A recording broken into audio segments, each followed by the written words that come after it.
Scuderia Ferrari delivered yet another disappointing performance over the course of the Formula One weekend at Silverstone, and once again, Mattia Binotto, who is now leading Audi's Formula One project, managed to come out on top against his former team from Maranello. The previous race of the 2025 Formula One Championship, which was held at the Red Bull Ring in Austria, had left Ferrari with a sense of satisfaction, as things had gone rather well compared to previous outings. Team Principal Frédéric Vasseur had been particularly eager to emphasize and underline the quality of the work carried out by the team during the 3 intense days of activity at Spielberg. However, it is now evident that the momentum seen in Austria unfortunately did not continue at the British Grand Prix. The same recurring problems emerged once again, highlighting the chronic difficulties of a racing team that continues to struggle with delivering consistent performance and reliable results from one Grand Prix weekend to the next. Once again, Ferrari shows that it is still struggling with managing race scenarios. Ahead of the start of the Silverstone race, much had been said about the critical importance of avoiding strategic and operational mistakes. In order to succeed under such pressure, it was essential for the Maranello team to manage the evolving and unpredictable weather conditions in the most effective way possible. Doing so would have allowed the Italian side to seize those strategic opportunities that tend to emerge during such mixed weather races.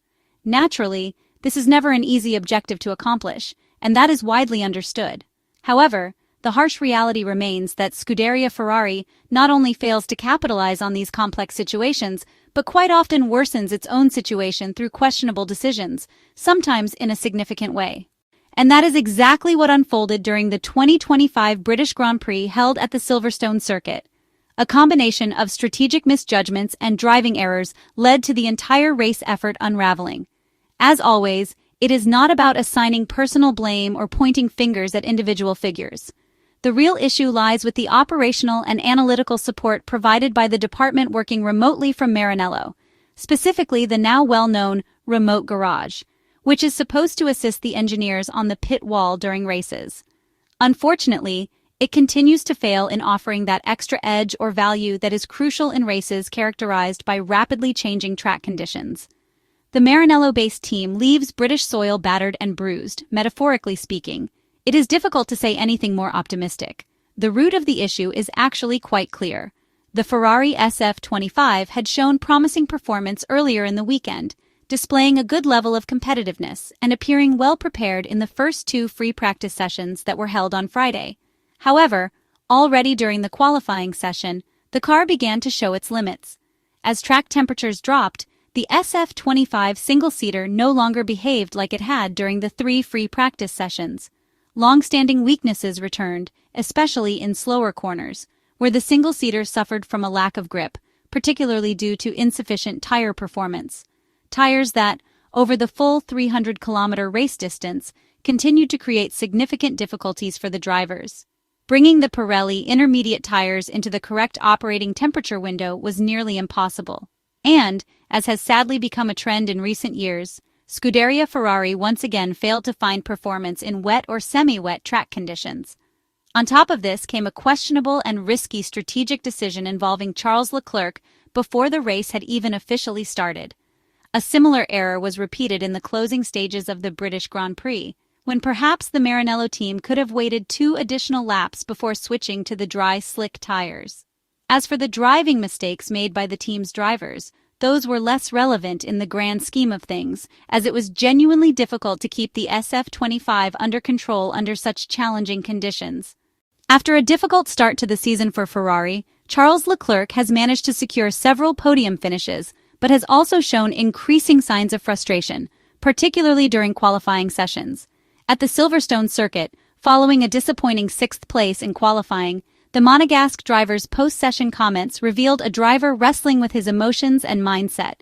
During the race itself, a flawed strategic call dashed what few chances he had for a comeback. Charles Leclerc was clearly demoralized and overwhelmed by frustration at the end of the Silverstone round. From the very first lap of the race until the moment he crossed the finish line, his race experience was one of suffering and endurance. Reaching the checkered flag came almost as an emotional relief. His Ferrari SF25 never had a competitive or consistent race pace at any stage. It still remains unclear whether the root cause of his lack of performance was due to a setup choice which, as Charles Leclerc himself admitted in post-race interviews, was particularly aggressive and extreme. This same setup turned out to be a fatal flaw once the rain arrived, rendering the SF25 nearly undrivable in the wet. It is worth noting that Charles Leclerc had been the first to strongly insist on switching to the soft compound tires after the installation lap.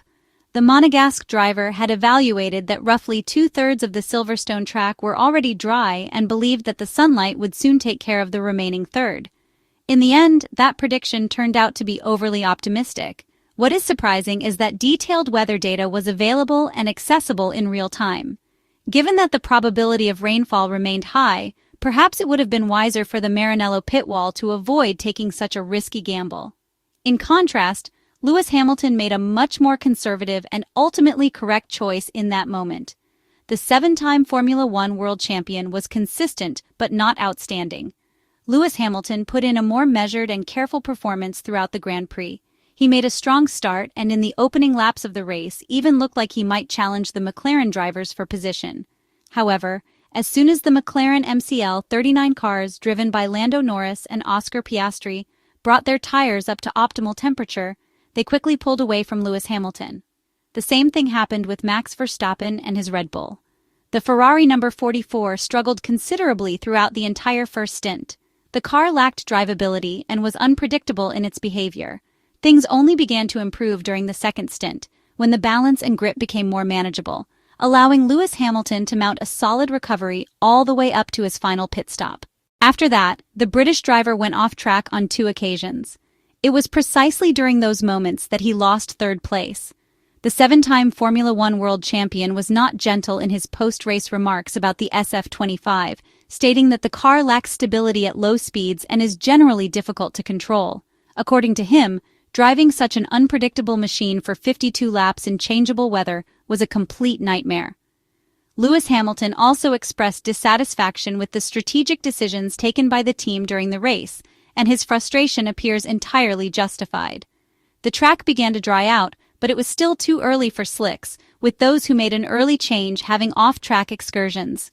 In the end, Nico Hülkenberg achieved a historic result by taking the first podium finish of his long Formula One career, as Lewis Hamilton was unable to get close enough to attempt an overtaking move in the last laps.